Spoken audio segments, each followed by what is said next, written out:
আমি মাজাই তো আগে আমার ইচ্ছা ছিল যে আমি সাহেবের মরণ দেখতে পারবো না, আমার সইও না, আমার সই মানিয়ে নিতে পারবো না। আমি আল্লাহর কাছে বলছি, আল্লাহ আমার সাহেবের আগে আমার লয়ে যাও। হয়তো আমি এই জন্য অসুস্থ বর্তমানে। আমার যে পার্কিনসন ডিজিজের তো নেটিভিতে দেওয়া হচ্ছে, তোরা জানোস কথা বলতে কষ্ট হয়, হাতে শক্তি হয় না।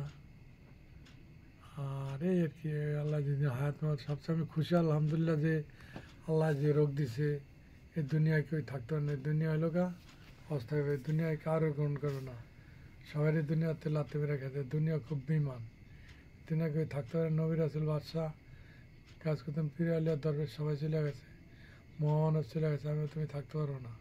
তাহলে আলহামদুলিল্লাহ আমার দুঃখ নেই যে আমার রোগ দিছে, বুঝে টিকা মরুম।